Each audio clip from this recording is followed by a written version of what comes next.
जय श्री गणेश। आइए सुनते हैं विनायक चतुर्थी की व्रत कथा। श्री गणेश चतुर्थी व्रत की पौराणिक कथा के अनुसार एक बार भगवान शिव तथा माता पार्वती नर्मदा नदी के किनारे बैठे थे। वहां माता पार्वती ने भगवान शिव से समय व्यतीत करने के लिए चौपड़ खेलने को कहा।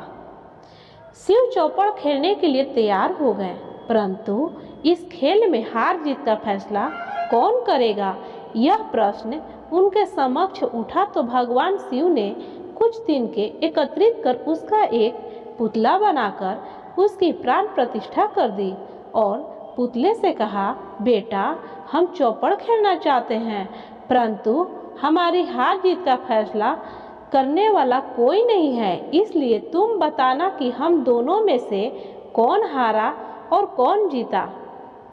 उसके बाद भगवान शिव और माता पार्वती का चौपड़ खेल शुरू हो गया।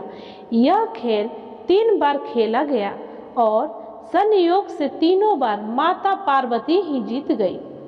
खेल समाप्त होने के बाद बालक से हार जीत का फैसला करने के लिए कहा गया तो उस बालक ने महादेव को विजयी बताया। यह सुनकर माता पार्वती क्रोधित हो गईं और क्रोध में उन्होंने बालक को लंगड़ा होने, कीचड़ में पड़े रहने का श्राप दे दिया। बालक ने माता पार्वती से माफी मांगी और कहा कि यह मुझसे अज्ञानतावश ऐसा हुआ है कि मैंने किसी दुष्ट भाव से ऐसा नहीं किया। बालक द्वारा क्षमा मांगने पर माता ने कहा, यह गणेश पूजन के लिए नाग कन्याएं आएंगी, उनके कहे अनुसार तुम गणेश व्रत करो, ऐसा करने से तुम मुझे प्राप्त करोगे। यह कहकर माता पार्वती शिव के साथ कैलाश पर्वत पर चली गई। 1 वर्ष के बाद उस स्थान पर नाग कन्याएं आई। तब नाग कन्याओं से श्री गणेश के व्रत की विधि मालूम करने पर उस बालक ने 21 दिन लगातार गणेश जी का व्रत किया। उसकी श्रद्धा से गणेश जी प्रसन्न हुए। उन्होंने बालक को मनोवांछित फल मांगने के लिए कहा। उस बालक ने कहा, हे विनायक, मुझ में इतनी शक्ति दीजिए कि मैं अपने पैरों से चलकर अपने माता पिता के साथ कैलाश पर्वत पर पहुंच सकूं और वो यह देख प्रसन्न हो।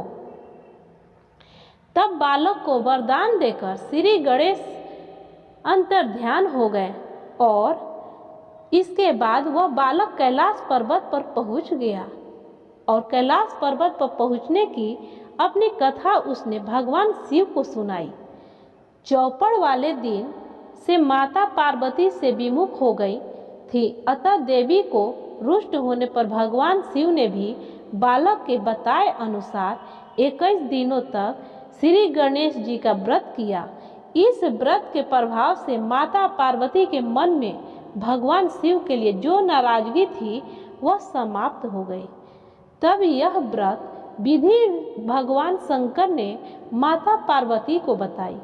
यह सुनकर माता पार्वती के मन में भी अपने पुत्र कार्तिकेय से मिलने की इच्छा जागृत हुई। तब माता पार्वती ने भी 21 दिन तक श्री गणेश जी का व्रत किया तथा दुर्वा फूल और लड्डुओं से गणेश जी का पूजन अर्चन किया। व्रत के 21वें दिन कार्तिकेय स्वयं माता पार्वती जी से आ मिले। उस दिन से श्री गणेश चतुर्थी का यह व्रत समस्त मनोकामनाएं को पूर्ति करने वाला व्रत माना जाता है। इस व्रत को करने से मनुष्य के सारे कष्ट दूर होकर मनुष्य को समस्त सुख सुविधाएं प्राप्त होती है। तो सब बोलिए गणेश भगवान की जय।